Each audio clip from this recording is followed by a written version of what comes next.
What's going on, moviegoers? If you're new to the channel, my name is Christian. Welcome to Zero Productions. Boy, oh boy, the box office struggles for DC continue, you guys. What is going on? At this point, I don't know what's going to happen for the future of the DCU, you guys. I don't know what James Gunn has planned for these struggles. With Blue Beetle coming out last weekend, which I saw yesterday, which I thoroughly loved. I had such a great time. I cannot wait to see it again, you guys. It does not deserve this box office disaster that it is experiencing. Now, I get it. It's only been, 4 days, 5 days. I get that. But still, to come just above Wonder Woman 1984 for the domestic run of, $25 million opening weekend is not a good sign. And keep this in mind. Wonder Woman 1984 came out during the pandemic and a limited capacity for the movies. It is not a good sign, you guys. And it is so terrifying to be a DC fan and a Marvel fan, knowing that, the struggles of these superhero films are continuing and continuing. I mean, it's crazy to think that, Blue Beetle is struggling because it's such a great film. It really is. It's a great origin story to Jaime Reyes and the lore and backstory of the Blue Beetle. It's crazy to me that it's not getting the love and praise and the representation that it really delivered on the cultural aspects of the Latin community. Was really great. It was amazing. So why aren't people showing out to support this movie?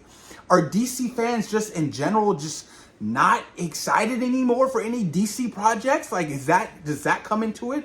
Or, did James Gunn's announcement of the reboot, the soft reboot, really have an impact on the future of these projects? There's a lot of different elements to pull from, and it's terrifying to know that, this character is supposed to be the first character in James Gunn's DCU, right? With Superman Legacy being the first film in his new universe. So, what does this mean for, Superman Legacy? What does this mean for Aquaman and the Lost Kingdom that is still, connected to the DCEU? Now, granted, the first Aquaman film crossed $1 billion, but that was in 2018. A long time ago. And, with the recent struggles behind the scenes of what's going on with Aquaman 2, that, a lot of reports are stating, it's not helping the film at all. And I'll be honest with you, I have zero to none desire to watch Aquaman. There's been no trailers, nothing. Other than that, what we got at DC Fandom a couple years back. There's been nothing at all. This movie comes out in December. Why aren't you marketing this movie? And now that there's a writer's strike happening in the SAG-AFTRA, now you really can't market nothing. Your actors, they can't do anything. So there's so many complications when it comes to, these big blockbuster superhero films. It's not even just superhero films in general. It's majority of big, expensive blockbuster movies that aren't making any kind of budget back. You know what I mean? They're not making any profit and is hurting these studios. Indiana Jones, for instance, hurt the studio. The Flash. The Flash was a massive flop. A massive flop. I saw a report yesterday stating that the fact that the budget was actually $300 million, not including the marketing budget for The Flash. I was like, that is terrible. The Flash only had made, $268 million worldwide? Terrible. 55 million domestic opening weekend? And Shazam 2, Fury of the Gods, that bombed drastically as well. So DC is in a troubled state right now. It really is. And I don't know what James Gunn has in mind. I don't know what he's going to do, but this is a cause for concern. This is some alarming shit. You know what I mean? The fact that I feel like there is superhero fatigue. It is real. Because I feel like I sometimes experience it. You know what I mean? And I've been watching these movies since I was a child. Since I was a kid, you guys. And there's sometimes I do feel kind of burnt out. More so on the Marvel part because of all the Disney Plus shows and the lackluster stories and the lackluster visual effects and the lackluster just everything that they've been putting out.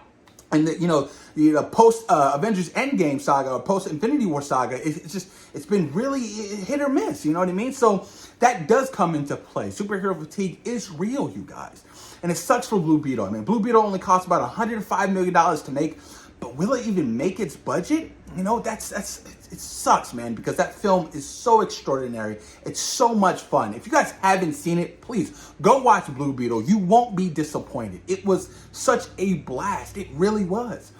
Man, you have the Marvels coming out later this year. Who knows how that's going to do at the box office? Just because Captain Marvel made $1 billion doesn't mean that, the sequel to that is going to make $1 billion as well. There's a whole side of the fandom that is just kind of tired of Marvel. There's a whole side of the fandom that doesn't really care for these characters that they're trying to introduce, And with the rumor going on about Avengers Secret Wars and how that's going to be like a soft reboot for the MCU, we are in some troubling times, you guys. We are in some troubling times. Hold on, give me 1 second, Papa. But there's a lot of cause for concern when we're talking about these blockbuster movies. You know what I mean? It's really. What's up, dude? Yeah, give me 1 second, okay? Give me 1 second. 1 second. And honestly, just the box office numbers don't lie. Hey, maybe we are in a new era, in a new time where these comic book films and these superhero movies just aren't appealing to the masses of the audience anymore. I mean, look at freaking Barbie and look at Oppenheimer. Huge, widely successful. Not only at the box office, but critically as well. Barbie made $1 billion, you guys. It's almost going to pass up Super Mario Brothers. Barbie made $1 billion. That it just lets you know that we are in a very different time, and audiences are expecting very, very, very much more intriguing and more relatable stories when they go to the cinema. That's just the facts, you guys. But I'm really hoping I'm wrong. You know what I mean? Because I don't want this to be the end of an era of comic book films. And with the writer's strike still going on, you guys, it's been going on for quite some time. It's going to have a huge, massive impact, not only on the theaters, but on these movies. Like, these films and these shows are going to get pushed back and delayed and delayed and delayed. Like, come next year, I doubt anything big and massive is going to come out next year, because everything that was scheduled to come out next year was shooting, and now it's not shooting. Everything's going to get delayed again, and it's going to have a whole shift in a bunch of release dates, not only within Disney and Marvel, but everything at Warner Brothers, Universal, a bunch of things, you guys. A bunch of things are going to be happening, but it's just crazy, man. Blue Beetle's getting a lot of box office hate right now, and it sucks because it's not deserved. It's not. I'm really hoping that people, word of mouth. This is what this is to me, word of mouth. You know what I mean? Because go out and watch it. Go out and experience it for yourself, because it's a lot of fun. It's something very different. You know what I mean? Something different I haven't seen in any comic book film, from Marvel to DC, I honestly feel like, it has to be word of mouth. Look at Elemental. Elemental opened up with a disaster box office run, and it's about to cross $500 million worldwide. So word of mouth did help that film. So I'm really hoping that this happens with Blue Beetle. Word of mouth, you guys. Get it going. Let everybody know how fantastic of a movie Blue Beetle is, because I do want to see this particular character continue on in the DCU. I'm down to see a sequel. You know what I mean? There so many different cool things with this character you can do. So many, different, team ups you can do with this character, like with Booster Gold, played by Chris Pratt. There's so many different elements, you guys. I'm telling you, it's great. But post your comments down below. Let me know what you guys think about, these recent box office struggles with the, not just DC, but Marvel as well, and the superhero, comic book genre. Are we entering an age where these films just aren't appealing to the mass audiences anymore? Are they going to die out eventually? Post your comments down below. Let me know what you guys think. Peace.